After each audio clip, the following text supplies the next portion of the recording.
मथुरा में 6 सूत्रीय मांगों को लेकर भारतीय किसान यूनियन अंबावता ने सिटी मजिस्ट्रेट को सौंपा ज्ञापन।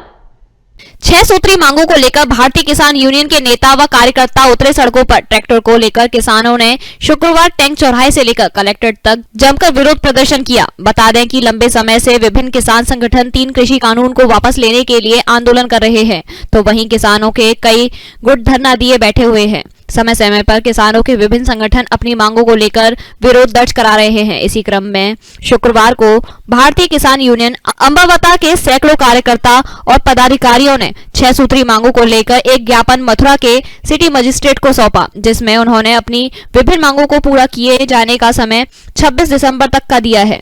जिलाधिकारी कार्यालय पर अपनी विभिन्न मांगों को लेकर प्रदर्शन करने के लिए पहुंचे। इस दौरान कार्यकर्ताओं ने मथुरा के टैंक चौराहे से लेकर कलेक्ट्रेट तक पैदल मार्च निकालकर जमकर नारेबाजी की। कार्यकर्ताओं और नेताओं का कहना है कि किसान लंबे समय से डीएपी की किल्लत से जूझ रहे हैं। आवारा पशुओं ने किसानों की नींद उड़ा रखी है। आवारा पशुओं ने किसानों की खेती बर्बाद कर दी, लेकिन सरकार इन आवारा पशुओं के लिए कोई गौशाला का इंतजाम नहीं कर रही है, सिर्फ अपनी पीठ थपथपा रही है।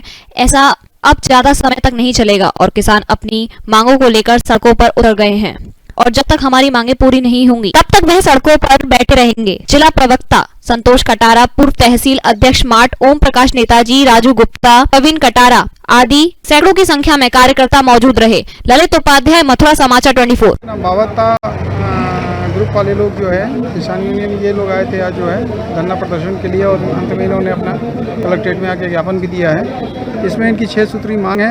अन्य मांगे तो जो चल रही है कुछ दिनों से, जैसे डीएपी की किल्लत है, आवारा पशुएं हैं और फसल की सिंचाई देखते हुए विद्युत सप्लाई है, बेमौसम बारिश से फसल बर्बादी का वो है, डेंगू का है, और जो सबसे महत्वपूर्ण इन्होंने बताया है ये बछगावा गोवर्धन तहसील में 2000 एकड़ बता रहे हैं कि करीब जलमग्न है। इसको खाली कराया जाए, नहीं तो और भी भविष्य में भी जो फसलें होने वाली हैं किसानों की वो नहीं हो पाएंगी। तो इसके लिए मैं डीएम साहब से बात करके और एसडीएम से बात करके प्रभावी कार्रवाई करवाऊंगा। Thank you. किसानों को प्रदर्शन और आपका किस तरीके से सपोर्ट रहा किसानों? किसान आज एकत्रित होकर के कचहरी पे घेराव करने के लिए यहाँ आए अपनी समस्याओं को लेकर के। सबसे बड़ी समस्या, ज्वलन समस्या जो आज की तारीख में है वो डीएपी की है, और खेत जुते पड़े हैं और साइल लगा पड़ा है, बीज तैयार है, लेकिन उसको बोने के लिए किसान के पास आज डीएपी नहीं है और डीएपी की कालाबाजारी हो रही है। हरियाणा में बेचा जा रहा है, राजस्थान में बेचा जा रहा है, लेकिन उत्तर प्रदेश के किसानों के लिए यहाँ पर डीएपी मौजूद नहीं है और कई बार शिकायत करने के बाद भी कोई फर्क नहीं पड़ा। दूसरी समस्या हमारी यह है कि हम थोड़े दिन पहले डीएम साहब से आकर के हमने ज्ञापन दिया था।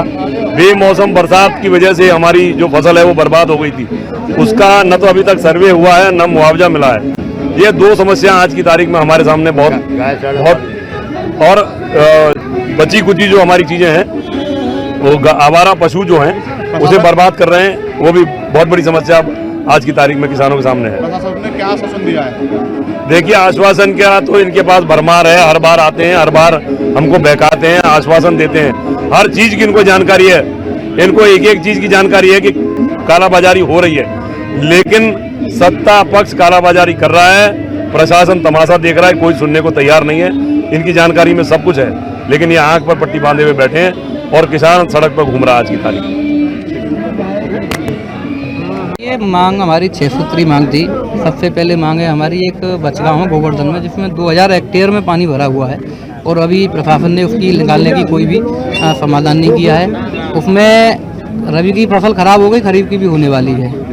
दूसरी मांग है डेंगू की महामारी बढ़ती जा रही है, इसकी कोई रोकथाम के लिए इन्होंने कोई ठोस कदम नहीं उठाए हैं। तीसरी मांग है जो सिंचाई के लिए जो बिजली मिल रही है किसानों को, वो 5 से 6 घंटे मिल रही है। हालांकि दावा ये कर रहे हैं कि हम 8 घंटे लगातार दे रहे हैं। फीडर इन्होंने सेपरेट करा दिए हैं, मगर उसकी व्यवस्था सुचारू नहीं की है। जर्जर लाइनें हैं, ब्रेक डाउन होता रहता है, इससे मात्र 6 घंटे से कम ही 4 से 6 घंटे मिल पा रही है, वो भी लगातार नहीं मिल पा रही है। और जो अभी अतिवृष्टि हुई थी, जो बरसा हुई थी, बड़ी ताज्जुब की बात है कि एक ही तहसील में उसको दिखाया गया है, सिर्फ छाता तहसील में उसको दिखाया गया है कि यहाँ पे नुकसान हुआ है। बाद बाकी 2-3 तहसील हैं, उनमें 25% जो मुझे अनुमानित बताया गया है, 25% बताया गया है कि वहाँ वो जो है आकलन किया गया नुकसान का। क्या ऐसा हो सकता है कि मथुरा जनपद में एक छाता तहसील में ही बरसा हुई थी? क्या मथुरा जनपद में और कोई तहसील नहीं है? पहले भी कई बार ऐसा हुआ है कि छाता तहसील को ही सबसे ज्यादा मुआवजा दिया गया है, अन्य तहसीलों को इग्नोर किया गया है। तो अब ऐसा नहीं होगा। किसान जाग चुका है, किसान संगठित है आंदोलन करेगा, आंदोलित है, अब भी आंदोलित है और आगे भी आंदोलन करेगा। आज किस तरीके से विरोध प्रदर्शन किया है आपने? देखिए, आज हमने एक सांकेतिक पैदल मार्च करके ज्ञापन दिया है, सिटी मजिस्ट्रेट साहब ने ज्ञापन दिया, जिलाधिकारी महोदय के नाम दिया है और अभी इन्होंने हमें जो आश्वासन दिया है 1 हफ्ते का दिया है, परंतु हमारा जो है हमने कह दिया कि 26 दिसंबर तक आप इस समस्या का समाधान कराइए। 27 दिसंबर को गोकुल बैराज से कलेक्ट्रेट को घेरा जाएगा, फिर हम किसी का सुनाएंगे नहीं, या कोई अधिकारी हो चाहे कोई राजनेता हो, और बड़ी तादाद में 10 से 15,000 किसान एकत्रित होकर गोकुल बैराज से पैदल मार्च कलेक्ट्रेट के लिए करेंगे 27 दिसंबर को। मथुरा में मुलायम